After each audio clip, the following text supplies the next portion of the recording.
स्वागत है आपका self study classes with Sumit Jain YouTube channel में। साथियों, स्टार्ट हो चुका है आज का सेशन। सभी लोग एक बार वीडियो को लाइक कर देंगे और जिन भी साथियों ने अभी तक सेल्फ स्टडी क्लासेस का ऐप डाउनलोड नहीं किया वो सेल्फ स्टडी क्लासेस का ऐप डाउनलोड कर लें, जहां पर आपको 2020 टेस्ट सीरीज करवाई जाती है बिल्कुल मुफ्त में। ठीक है, तो सभी साथी इसी प्रकार से जुड़े रहें और वीडियो को लाइक करते रहें। और एक क्लास रोज 9 बजे होती है दोस्तों।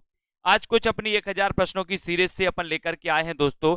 इस सेशन को चालू करेंगे उससे पहले मैं आपको बता दूं कि आपके लिए अगर टीजीटी पीजीटी का मॉडल पेपर दोस्तों मॉडल पेपर में एडमिशन लेना है तो आप मात्र 350 रुपए में आज ही सेल्फ स्टडी क्लासेस ऐप पर जाकर के ले सकते हैं, है ना।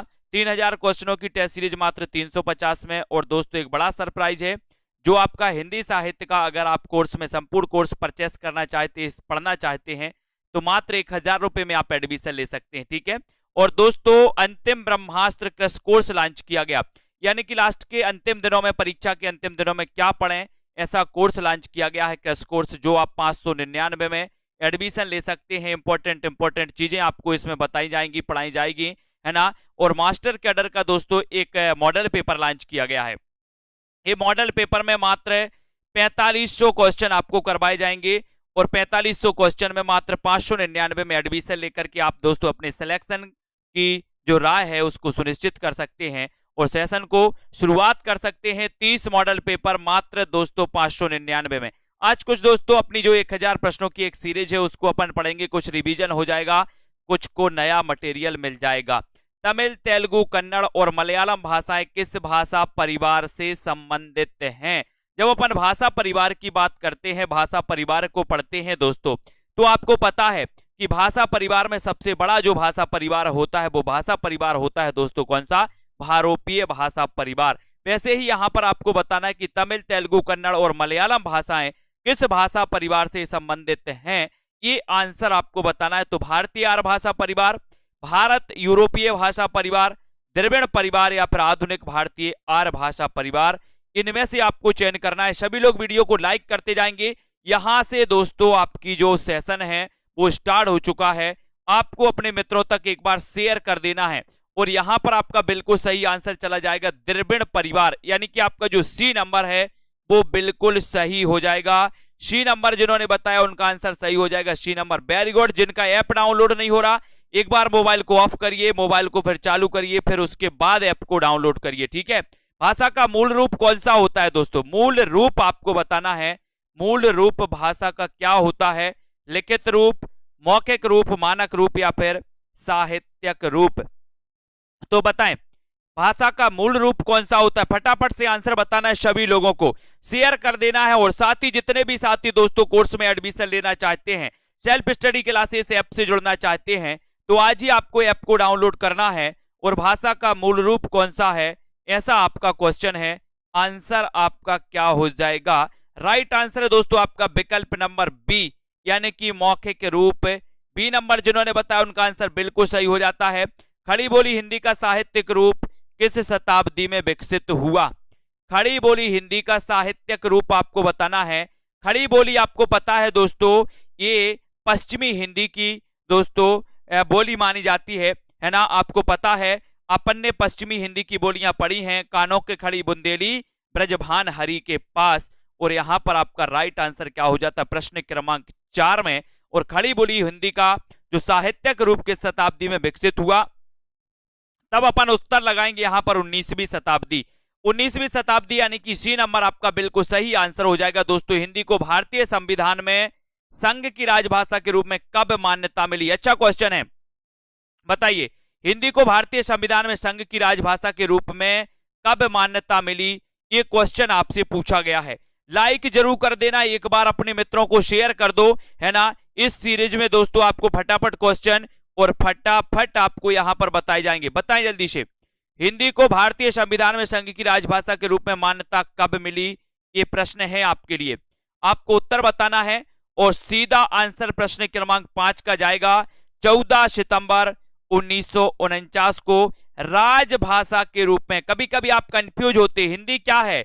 हिंदी राजभाषा के रूप में दोस्तों पदस्थ है। आपका ए नंबर बिल्कुल सही हो जाएगा। ए नंबर जिन्होंने बताया है आचार्य महावीर प्रसाद द्विवेदी ने किस पत्रिका के माध्यम से खड़ी बोली हिंदी को परिष्कृत और परिमार्जित करने में महत्वपूर्ण भूमिका निभाई? बताइए, आचार्य महावीर प्रसाद द्विवेदी ने किस पत्रिका के माध्यम से खड़ी बोली हिंदी को परिष्कृत और परिमार्जित करने में महत्वपूर्ण भूमिका निभाई? प्रश्न क्रमांक 6 अच्छा क्वेश्चन है, अच्छा क्वेश्चन है, बताना है आपको, जल्दी से बताएं। छठवें का आंसर सभी लोग बताएंगे, विनोद जी है ना, निहू जी, अंश यादव जी, बताइए। आचार्य महावीर प्रसाद द्विवेदी ने, और आपको पता है दोस्तों कि इन्होंने जो खड़ी बोली हिंदी को परिष्कृत और परिमार्जित करने में महत्वपूर्ण भूमिका निभाई है, वो पत्रिका कौन सी है? पत्रिका का नाम बताना होता है, सीधा आंसर जाता है सरस्वती पत्रिका। और सरस्वती पत्रिका के संस्थापक चिंतामणि घोष माने जाते हैं। सरस्वती पत्रिका के संपादक दोस्तों श्याम सुंदर दास माने जाते हैं, प्रथम संपादक। महावीर प्रसाद द्विवेदी 1903 में दोस्तों इसके संपादक बने होते हैं और 1920 तक बने रहते हैं। महावीर प्रसाद द्विवेदी के बारे में भी एक क्वेश्चन आता है और यहां पर आपका उत्तर सरस्वती पत्रिका सही हो जाता है। अब आपको बताना, उत्तर भारत की खड़ी बोली हिंदी दक्षिण में किस रूप में विकसित हुई? किस रूप में विकसित हुई? दक्षिण द्रविड़ हिंदी, दक्कनी हिंदी, दक्कनी उर्दू या फिर परिनिष्ठित हिंदी? उत्तर भारत की खड़ी बोली दक्षिण में किस रूप में विकसित हुई? प्रश्न क्रमांक 7, 7 का आंसर बताना है। 7 का आंसर बताते हुए साथ साथ आगे बढ़ना है और 7 का सुपर आंसर आपका क्या हो जाएगा बताएं। प्रश्न क्रमांक 7 है, अच्छा क्वेश्चन है दोस्तों, वीडियो को एक बार लाइक जरूर करना है और सीधा आंसर आपका जाएगा दक्कनी हिंदी। दक्कनी हिंदी यानी बी नंबर। फटाफट से आंसर बताना, उत्तर भारत की खड़ी बोली हिंदी दक्षिण में किस रूप में विकसित हुई? आंसर चला जाता है दक्कनी हिंदी यानी बी नंबर, ठीक है। मध्यकाल में राजकाज की भाषा के रूप में किस भाषा को मान्यता मिली? मध्यकाल में, मध्यकाल में प्रश्न क्रमांक 8 का आंसर है दोस्तों, राजकाज की भाषा के रूप में किस भाषा को मान्यता दोस्तों मिली थी? किस भाषा को बनी थी राजकाज की भाषा के रूप में? बताना है आपको मध्यकाल में। प्रश्न क्रमांक 8 का आंसर बताना है। सभी लोग एक बार लाइक जरूर कर देंगे, क्वेश्चन अच्छा है दोस्तों, बताइए। और मध्यकाल में राजकाज की भाषा के रूप में किस भाषा को मान्यता मिली? उत्तर चला जाता है फारसी। फारसी यानी कि सी नंबर, ठीक है, सी नंबर राइट आंसर आपने बताया। Very good. संविधान के किस अनुच्छेद के अनुसार संघ की राजभाषा हिंदी और लिपि देवनागरी है? बताइए, संविधान के किस अनुच्छेद के अनुसार संघ की राजभाषा हिंदी और लिपि देवनागरी है? अनुच्छेद 343, अनुच्छेद 346, 344 या फिर 342? प्रश्न क्रमांक आपका 9 है, 9 का आंसर आपको बताना है। और दोस्तों संविधान के किस अनुच्छेद के अनुसार संघ की राजभाषा हिंदी और लिपि देवनागरी है? तब आपने उत्तर चयन किया है विकल्प नंबर 1 अनुच्छेद 343। वेरी गुड आंसर, ए नंबर राइट। ब्रजभाषा और अवधि किस काल की काव्य भाषाएं थी? ब्रजभाषा और अवधि, आपने देखा होगा दोस्तों कि सूफी काव्य अवधि भाषा में लिखा गया कि नहीं, है ना। रीति काल में ब्रजभाषा दोस्तों अपनी चरम विकास पर थी। रीति काल में ब्रजभाषा में काव्य ग्रंथ लिखे गए, है ना। और रामचरितमानस की रचना भी अवधी भाषा में, ठीक है। ब्रजभाषा और अवधि किस काल की काव्य भाषाएं थी? इसका आंसर आपको बताना है।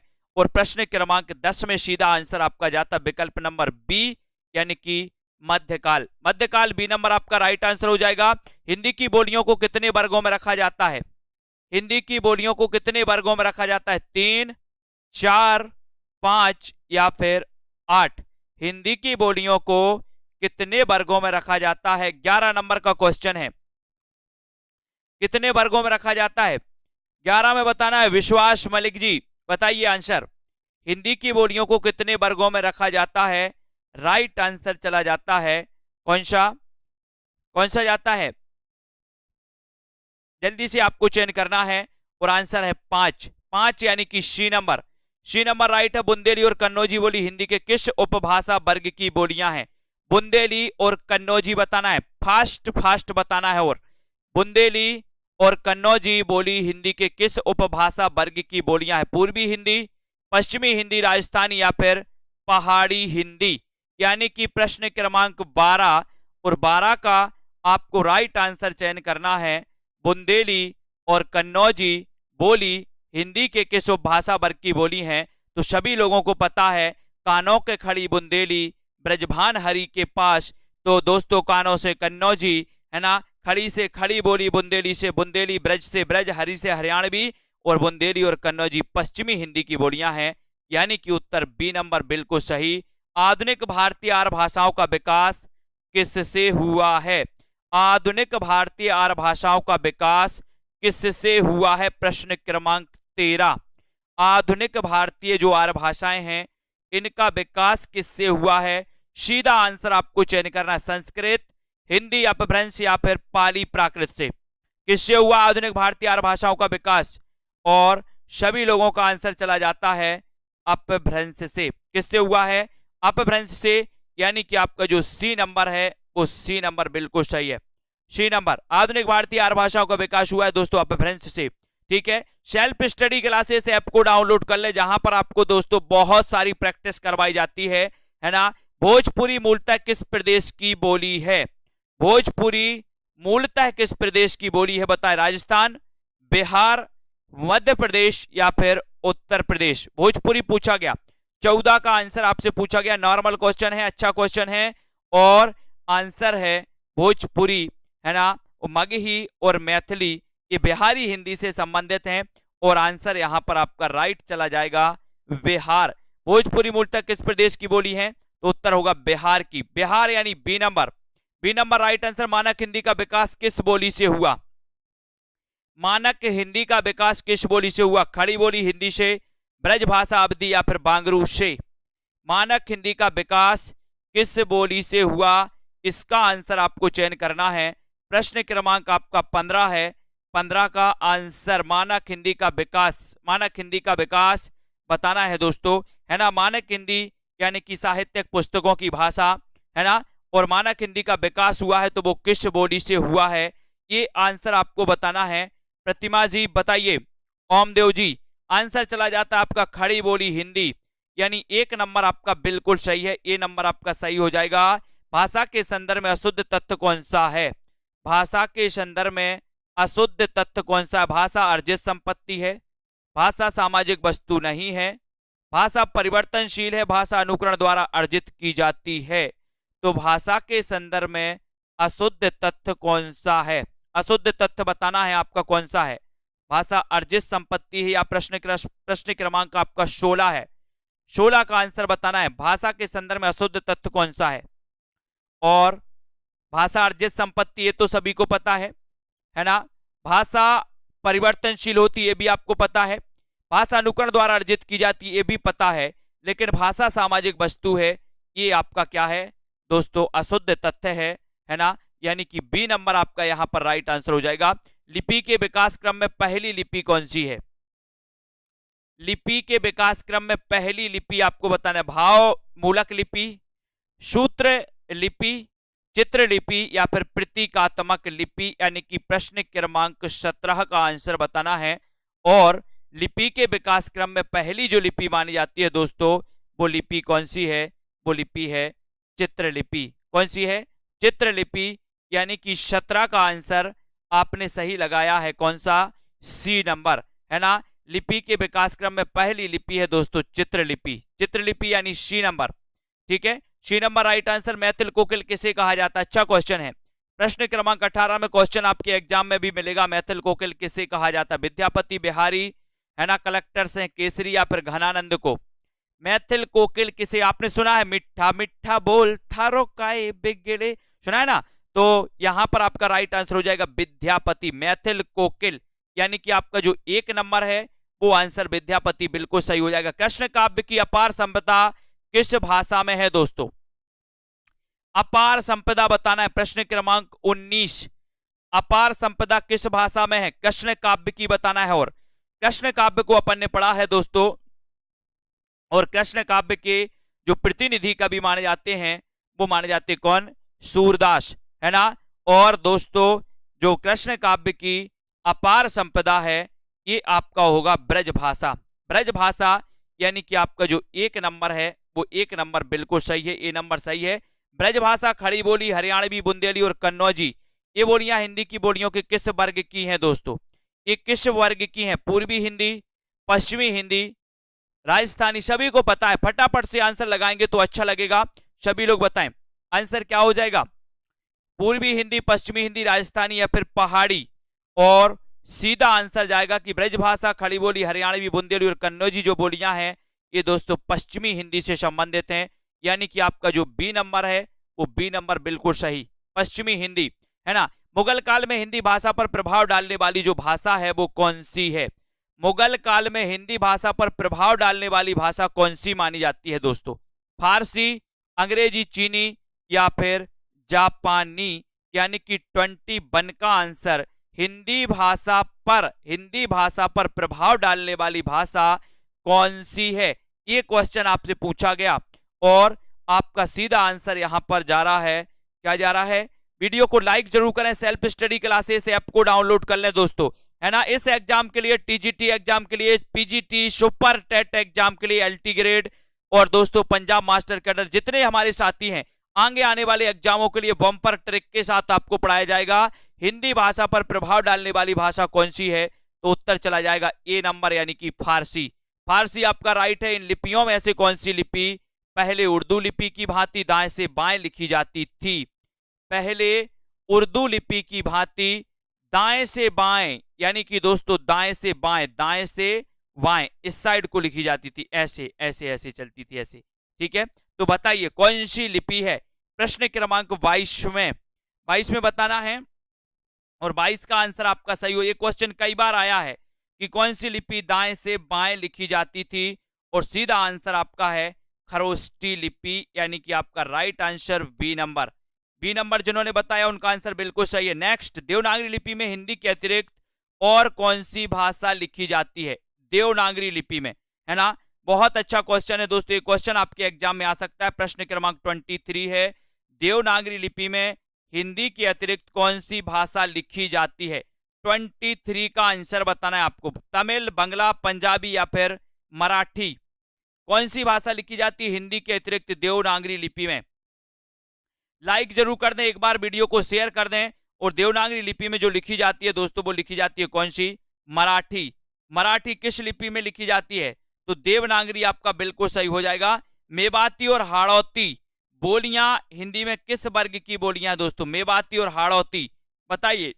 24 का आंसर, मेवाती और हाड़ौती बोलियां हिंदी में किस वर्ग की बोलियां मानी जाती हैं, पहाड़ी हिंदी, राजस्थानी हिंदी, बिहारी हिंदी या फिर पश्चिमी हिंदी।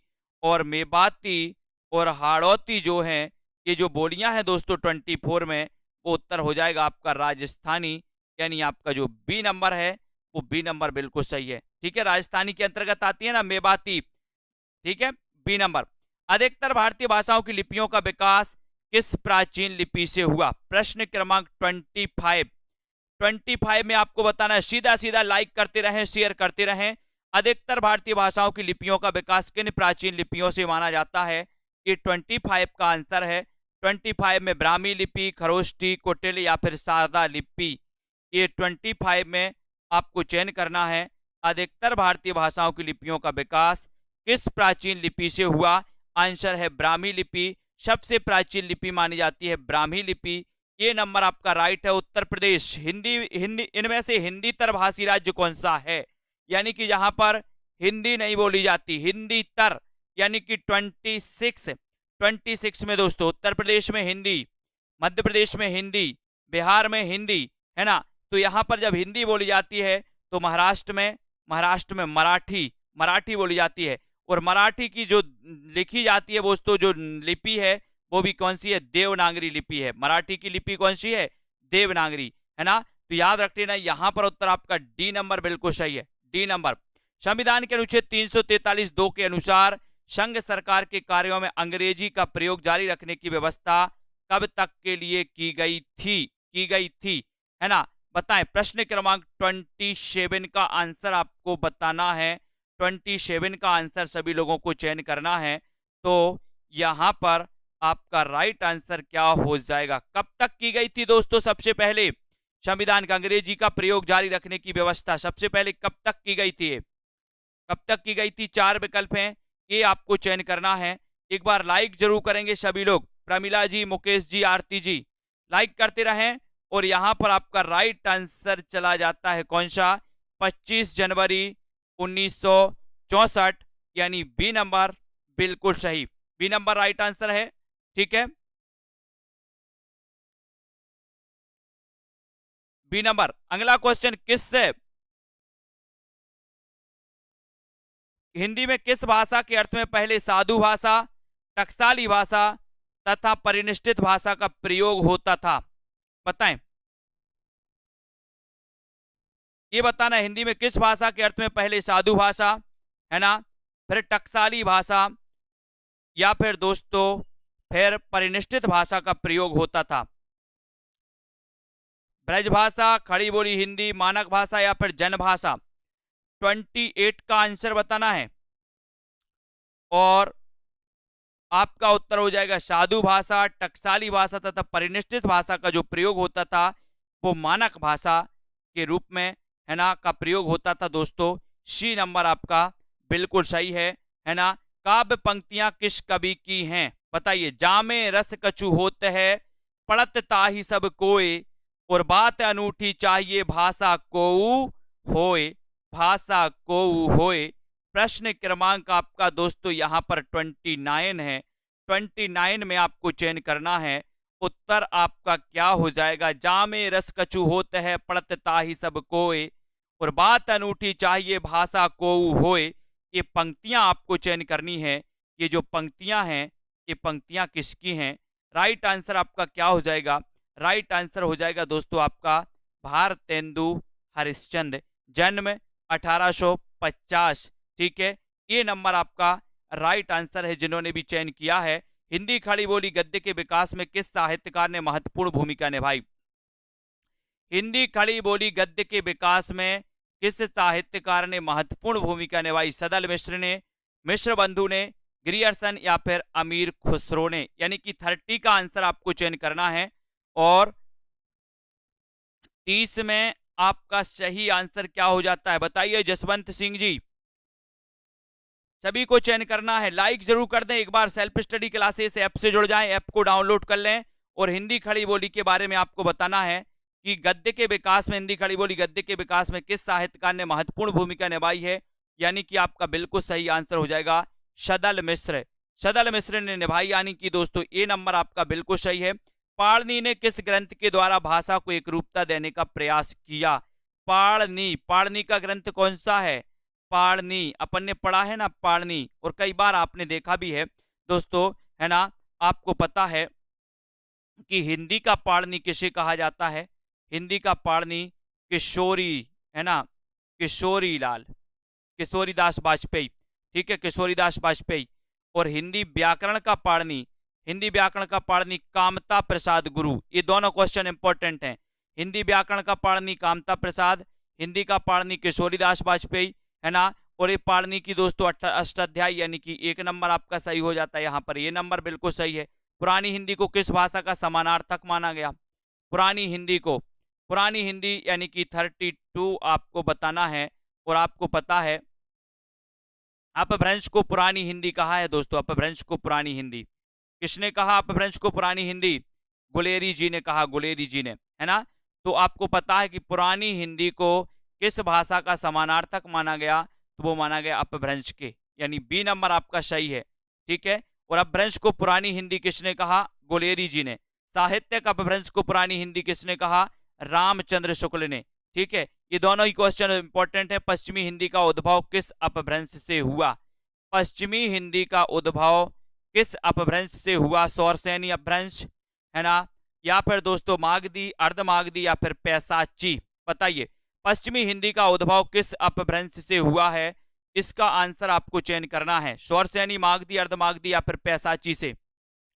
पश्चिमी हिंदी का उद्भव किस अपभ्रंश से हुआ है। सभी लोग एक बार लाइक जरूर कर देंगे दोस्तों।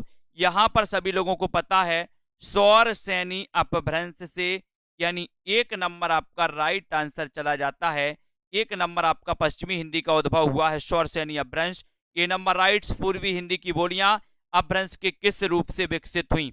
पूर्वी हिंदी, पूर्वी हिंदी पढ़ते हैं ना दोस्तों अपन, आ बा छत्तीसगढ़ी, छत्तीसगढ़ी, या अपन पढ़ते हैं ए बी और सी, अवधी, बघेली, छत्तीसगढ़ी, एबीसी, एबीसी है ना, ये एबीसी पूर्वी हिंदी के अंतर्गत आती हैं। अब पूर्वी हिंदी की बोलियां भ्रंश के किस रूप से विकसित हुई, ये भी अपन को बताना है। 34 का आंसर आपको चयन करना है, और 34 का आपका उत्तर हो जाएगा अर्धमागधी, अर्धमागधी है ना, ये आपका बी नंबर सही है, एबीसी आपका राइट आंसर, वेरी गुड। भाषा विज्ञान के किस खंड में पद से वाक्य बनाने की प्रक्रिया का वर्णनात्मक, तुलनात्मक तथा ऐतिहासिक दृष्टि से अध्ययन होता है? तो किसमें होता है भैया? 35 का आंसर आपको चयन करना है। 35 का सभी लोग आंसर बताएंगे, और 35 में भाषा विज्ञान के इस खंड में पद से वाक्य बनाने की प्रक्रिया का वर्णनात्मक, तुलनात्मक तथा ऐतिहासिक दृष्टि से अध्ययन होता है, ये आपका क्वेश्चन है। यहां पर इसका आंसर आपको चयन करना है 35 में, और 35 में आपका उत्तर चला जाता है वाक्य विज्ञान। आपने दोस्तों भाषा विज्ञान पढ़ा होगा। भाषा विज्ञान को अपन ने दोस्तों क्या ध्वनि विज्ञान, स्वनिम है ना, पद विज्ञान या शब्द विज्ञान, वाक्य विज्ञान, अर्थ विज्ञान, ये आपने पढ़े होंगे। ठीक है, ये आपने पढ़े होंगे। अर्थ विज्ञान के अंतर्गत दोस्तों आपने शब्द शक्तियां भी पढ़ी होंगी, है ना। तो यहां पर आपका सी नंबर बिल्कुल सही है। पाली प्राकृत भाषाएं किससे विकसित हुई? पाली और प्राकृत भाषाएं ये किससे विकसित हुई दोस्तों? लौकिक संस्कृत, पुरानी हिंदी, स्वरसेनी या फिर वैदिक संस्कृत से? यानी कि प्रश्न क्रमांक 36 का आंसर बताना है। पाली प्राकृत ये किससे विकसित हुई हैं? बताइए, सभी को बताना है, और सभी का आंसर क्या हो जाएगा? 36 का आंसर सभी लोग बताएंगे। वीडियो को एक बार लाइक जरूर कर दें दोस्तों, अपने मित्रों तक शेयर जरूर करना है। ठीक है, पाली प्राकृत ये किससे विकसित हुई हैं, इसका आंसर आपको चयन करना है। राइट आंसर आपका क्या हो जाएगा दोस्तों? यहां पर जल्दी से बताएं फटाफट से।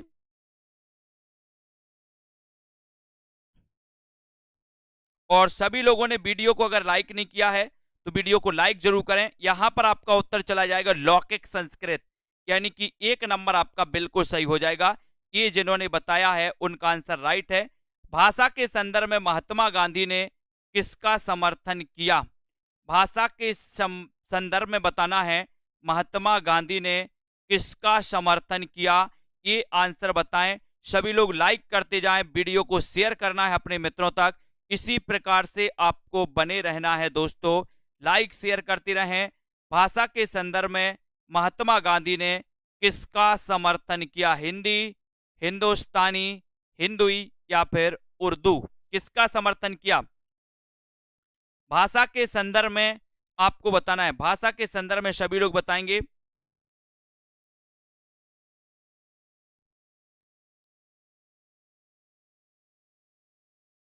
भाषा के संदर्भ में महात्मा गांधी ने किसका समर्थन किया? और 37 में आपका उत्तर हो जाएगा हिंदुस्तानी का, यानी बी आपका बिल्कुल सही है। ठीक है, बी नंबर राइट आंसर। खड़ी बोली का दूसरा नाम क्या है? खड़ी बोली का दूसरा नाम बताना है। बहुत अच्छा क्वेश्चन है। खड़ी बोली पश्चिमी हिंदी से संबंधित है ना। पश्चिमी हिंदी स्वरसेनी अपभ्रंश से दोस्तों इसका उद्भव हुआ। और खड़ी बोली का दूसरा नाम क्या है, ये क्वेश्चन अगर आपसे पूछा गया तो सभी लोग लाइक जरूर करेंगे। एक बार अपने मित्रों तक शेयर कर दें दोस्तों। इसी प्रकार से आपको अध्ययन करना है, निरंतर प्रयास करना है, प्रैक्टिस करना है। जितनी ज्यादा प्रैक्टिस करोगे अच्छा होगा। खड़ी बोली का दूसरा नाम क्या है? और दूसरा नाम अगर आपसे पूछा गया तब आपको क्वर्बी लगाना है। क्या लगाना है? क्वर्बी यानी बी नंबर, क्वर्बी यानी बी नंबर। ठीक है, क्वर्बी ये खड़ी बोली का दूसरा नाम है, बी नंबर सही हो जाएगा। अवधी बोली का केंद्र स्थान क्या है? अवधी बोली का केंद्र स्थान क्या है बताइए? अवधी बोली का केंद्र स्थान क्या माना जाता है? अवधी तो आप जानते हैं। अवधी बोली का केंद्र स्थान अगर आपके लिए बोला गया कि इसका क्या है, बस्ती, बाराबांकी या फिर दोस्तों बताएं, जल्दी जल्दी से बताएं। और अवधी बोली का केंद्र स्थान जो है 39 का आंसर क्या है? अयोध्या। और दोस्तों एक क्वेश्चन और आपसे पूछा जाता है, अध खिला फूल, अध खिला फूल ये किसका उपन्यास है? अध खिला फूल उपन्यास किसका है? जल्दी से बताओ, अध खिला फूल किसका उपन्यास है? फटाफट से बताना है, जल्दी से बताइए। अध खिला फूल किसका उपन्यास है?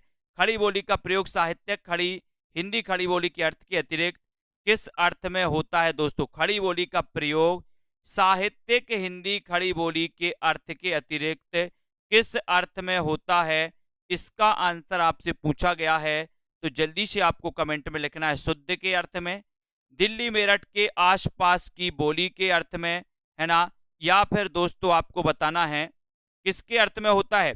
जल्दी से बताएं किसके अर्थ में होता है? लोक साहित्य की भाषा के अर्थ में, लोक गीतों की भाषा के अर्थ में, किसके अर्थ में होता है खड़ी बोली का प्रयोग? यानी कि 40, इसको कौर भी कहा जाता है, पश्चिमी हिंदी से दोस्तों इसका उद्भव हुआ, है ना। और यहां पर खड़ी बोली याद रख लेना, और 40 का आंसर आपका सीधा जाएगा दिल्ली मेरठ के आसपास की लोक बोली के अर्थ में, यानी आपका बी नंबर बिल्कुल सही। अपभ्रंश को पुरानी हिंदी कहने वाले प्रथम लेखक कौन थे? अपभ्रंश को पुरानी हिंदी किसने कहा? ये क्वेश्चन कई बार आया है दोस्तों, कई बार आया है, तो आपको पता होनी चाहिए। वीडियो को एक बार लाइक कर दें, अपने मित्रों तक शेयर भी आपको करना है। खड़ी बोली को दोस्तों, अपभ्रंश को पुरानी हिंदी कहने वाले जो विद्वान कौन है? 41 सेल्फ स्टडी क्लासेस ऐप से अभी तक कौन कौन नहीं जुड़े हैं? आपसे 2020 टेस्ट सीरीज होती है दोस्तों, सप्ताह में 2 बार होती है, बिल्कुल फ्री होती है सभी के लिए। ऐप में जाकर के आप टेस्ट लगा सकते हैं बिल्कुल फ्री। अपभ्रंश को पुरानी हिंदी कहने वाले जो प्रथम लेखक हैं वो कौन है? उत्तर है चंद्रधर शर्मा गुलेरी। गुलेरी के बारे में आपको पता है दोस्तों, गोली जी को याद रख लेना। उसने कहा था 1915 की इनकी एक दोस्तों कहानी है, उसने कहा था कि 15 गोली मारो, 15 गोली मारो, है ना। तो चंद्रधर शर्मा गुलेरी की 3 कहानियां, बुद्धू का कांटा, सुखमय जीवन और उसने कहा था फ्लैशबैक शैली में लिखी गई, है ना। और दोस्तों एक क्वेश्चन आता है कि ऐसा कौन सा कहानीकार है जो मात्र 3 कहानियां लिखकर हिंदी साहित्य में प्रसिद्धि पा गया, अमर हो गया? तो वो कहानीकार गुलेरी जी हैं, चंद्रधर शर्मा गुलेरी जी हैं, है ना। अपभ्रंश के प्रथम महाकवि कौन थे? अपभ्रंश के प्रथम महाकवि आपको चयन करना है। 42 का आंसर आपको बताना है। लाइक जरूर करिएगा अपने मित्रों तक दोस्तों, शेयर करते रहिए इस सेशन को। और यहां पर आपको क्या करना है? सेल्फ स्टडी क्लासेस ऐप से जुड़ जाना है, जहां पर आपके लिए बहुत बम्पर कोर्स लॉन्च किए गए हैं। चाहे आप मॉडल पेपर लगा लो दोस्तों, चाहे आप वहां पर जाकर के, है ना, अध्ययन कर लो। अपभ्रंश के प्रथम महाकवि, और महाकवि कौन है? स्वयंभू। और इनका महाकाव्य आपको दोस्तों पता है कौन सा है? पयोमचर्यु। कौन सा है? पयोमचर्यु है दोस्तों, जिसे जैनी रामायण कहा जाता है। पयोमचर्यु ये राम काव्य पर आधारित दोस्तों महाकाव्य है, और ये महाकाव्य किसका है? स्वयंभू को। ये पयोमचर्यु आपसे पूछा जाएगा, पयोमचर्यु के रचनाकार कौन है? उत्तर होगा स्वयंभू, है ना। राजभाषा अधिनियम कब पारित किया गया? राजभाषा अधिनियम कब पारित किया गया? 1963 में, 1961, 1964 या फिर 1962 में? राजभाषा अधिनियम कब पारित किया गया? प्रश्न क्रमांक 43 में आपको चयन करना है। वीडियो को लाइक जरूर करना है। और एक अच्छा क्वेश्चन आपसे पूछा गया है, और सीधा आंसर राजभाषा अधिनियम कब पारित किया गया? उत्तर चला जाएगा 1963। 1963 यानी कि ये नंबर आपका यहां पर बिल्कुल सही है। 1963 में दोस्तों ये राजभाषा अधिनियम पारित किया गया। एक नंबर आपका बिल्कुल सही हो जाएगा। राजभाषा अधिनियम में संशोधन कब हुआ? संशोधन आपको बताना है। 44 का आंसर, 44 में बहुत अच्छा क्वेश्चन है। राजभाषा अधिनियम पारित किया गया 1963 में, है ना। अब इसमें संशोधन कब हुआ ये भी आपको पता होनी चाहिए, क्वेश्चन भी बहुत इंपॉर्टेंट है। और इसमें संशोधन हुआ दोस्तों कब? 1967 में, यानी बी नंबर यहां पर फिर आपका बी नंबर सही हो जाता है। ठीक है, लाइक कर दें एक बार और सब्सक्राइब कर लें दोस्तों। सन 1955 में राष्ट्रपति ने जिस राजभाषा आयोग की नियुक्ति की उसमें कितने सदस्य थे? क्वेश्चन थोड़ा सा कठिन, लेकिन 1955 का आपको पता है। राजभाषा आयोग की नियुक्ति हुई थी कब? 1955 में, है ना। लेकिन आपको पता है कि इसमें कितने सदस्य हैं ये आपको बताना। 45 का आंसर आपको चयन करना है। उत्तर क्या है ना। राजभाषा आयोग का जो गठन हुआ था 1955 में, इसमें कितने सदस्य थे ये आपसे पूछा गया। बहुत अच्छा क्वेश्चन है, और सीधा आंसर आपने बता दिया कि सर इसमें 21 सदस्य थे। कितने सदस्य थे? 21 सदस्य थे। सी नंबर बिल्कुल सही, सी नंबर जिन्होंने बताया। हिंदी हिंदुस्तानी के भाषा संबंधी विवाद में किसके नेतृत्व में हिंदी की विजय हुई? हिंदी की विजय किसके नेतृत्व में हुई? प्रश्न क्रमांक 46। बहुत अच्छा क्वेश्चन है। हिंदी हिंदुस्तानी के भाषा संबंधी विवाद में किसके नेतृत्व में हिंदी की विजय हुई थी? प्रश्न क्रमांक 46 का आंसर चयन करना है। एक बार शेयर कर दो अपने मित्रों तक। और दोस्तों इस सेशन से जुड़े रहो, वीडियो को लाइक करो, सेल्फ स्टडी क्लासेस ऐप को डाउनलोड कर लो, है ना। और यहाँ पर उत्तर हो गया आपका पुरुषोत्तम दास टंडन। हिंदी और हिंदुस्तानी का विवाद था। कुछ विद्वान हिंदुस्तानी को दोस्तों राजभाषा बनाना चाहते थे, कुछ हिंदी को। ये हिंदी और हिंदुस्तानी का विवाद था जिसमें पुरुषोत्तम दास टंडन नेतृत्व कर रहे थे। महात्मा गांधी ने हिंदुस्तानी का समर्थन किया था, है ना। और पुरुषोत्तम दास टंडन दोस्तों हिंदी का समर्थन कर रहे थे। तो इन्हीं के नेतृत्व में दोस्तों हिंदी की विजय हुई थी, यानी सी नंबर आपका बिल्कुल सही है। यहाँ पर दोस्तों पंडित किशोरीदास वाजपेयी ने 19वीं शताब्दी के पूर्वार्ध को किस युग के नाम से अभिहित किया? यानी कि 47 का आंसर बताना है। 47 का आंसर क्या हो जाएगा? सभी लोग बताएं। 19वीं शताब्दी के पूर्वार्ध को किस युग के नाम से इन्होंने अभिहित किया? पंडित किशोरीदास वाजपेयी। ये हिंदी के पाणिनि कहे जाते हैं। हिंदी के पाणिनि कौन? किशोरीदास वाजपेयी। इन्होंने 19वीं शताब्दी के पूर्वार्ध को किस युग के नाम से अभिहित किया? ये क्वेश्चन अगर आपसे पूछा गया 47 का, तो आप क्या बताएंगे? क्या बताएंगे? इन्होंने दोस्तों लाल युग, कौन सा युग? लाल युग के नाम से इन्होंने अभिहित किया। यानी कि आपका जो बी नंबर है, बी नंबर आपका सही है। ठीक है, very good, B number. Next है, किस शताब्दी को हिंदी का प्रचार युग कहा जाता है? दोस्तों हिंदी का प्रचार युग आपको बताना है। प्रचार युग बताइए, किस शताब्दी को हिंदी का प्रचार युग कहा जाता है? 20वीं शताब्दी को, 18वीं, 19वीं या फिर 17वीं शताब्दी को? यानी कि 48 का आंसर। 48 में किस शताब्दी को हिंदी का प्रचार युग कहा गया? लाइक जरूर कर दें सभी लोग। सेल्फ स्टडी क्लासेस ऐप को डाउनलोड कर लें दोस्तों, सेल्फ स्टडी क्लासेस ऐप, है ना। और किस शताब्दी को हिंदी का प्रचार युग कहा गया? यानी कि 48 में। और आपका राइट आंसर है 19वीं शताब्दी को हिंदी का प्रचार युग था, 19वीं शताब्दी। C number right. मैं ना, मंडयाली का संबंध किससे है दोस्तों? मंडयाली का संबंध किससे है? राजस्थानी हिंदी, पहाड़ी, बिहारी या फिर पश्चिमी हिंदी से? मंडयाली का संबंध किससे है? प्रश्न क्रमांक 49। और 49 का आपका सीधा आंसर कहां जाएगा? मंडयाली का संबंध किससे माना जाता है? ये प्रश्न आपसे पूछा गया।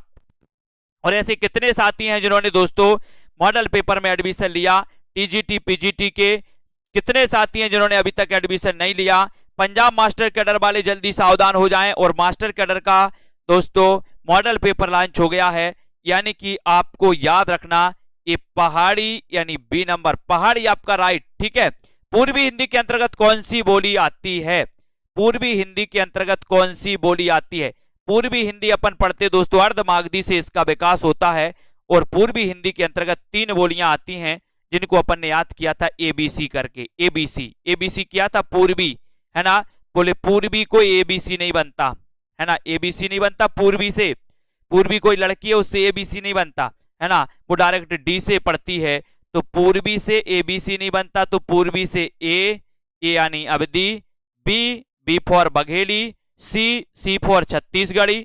तो A for Awadhi, B for Bagheli, C for Chhattisgarhi, ये पूर्वी हिंदी की है। और दोस्तों यहां पर आपका डी नंबर बिल्कुल सही हो जाएगा। ठीक है, वीडियो को लाइक करें, शेयर कर दें अपने मित्रों तक।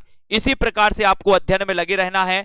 और ये अंतिम क्रैश कोर्स पीजीटी टीजीटी का लॉन्च किया गया, यानी कि लास्ट के दिनों में आपको क्या पढ़ना चाहिए, ऐसा कोर्स बनाया गया है मात्र 599 में। लास्ट के 15 दिनों में पीजीटी में आप बहुत अच्छा अध्ययन कर सकते हैं, पीजीटी में बहुत अच्छा नंबर ला सकते हैं दोस्तों।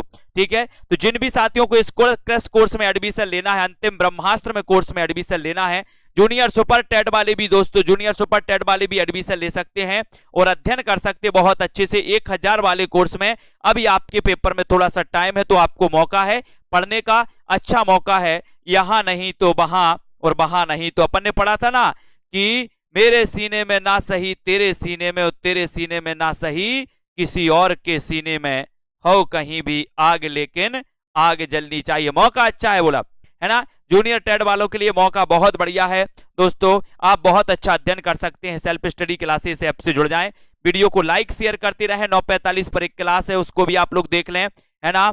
नोमेश जी, संध्या जी, 10 बजे एग्जाम पार में क्लास होती है, उसको भी देखें। सेल्फ स्टडी क्लासेस ऐप को जुड़ जाएं, है ना, जहां पर आपके लिए 2020 टेस्ट सीरीज करवाई जाती है। और दोस्तों अनीता राजपूत जी, दारसू, लवली जी, जयदीप जी, रोली, नितेंद्र जी, संतोष, दारसू, सभी साथियों को धन्यवाद। इसी प्रकार से आप लोग पढ़ें, अध्ययन करें, शेयर करते रहें और अपनी सफलता को सुनिश्चित करना है। सोनू जी, बीनू जी, नीरू, संध्या जी, लालदास जी, बिल्कुल, जब तक तोड़ेंगे नहीं तब तक छोड़ेंगे नहीं। लालदास जी, वेरी गुड, बहुत बढ़िया, धन्यवाद सभी साथियों को, है ना। किरण जी, रंजना जी, लालदास जी, नीरज कुमार जी, अनिरुद्ध जी, ज्ञानेश जी, राकेश जी, मनीषा गिल जी, गीतिका जी, सभी साथियों को धन्यवाद।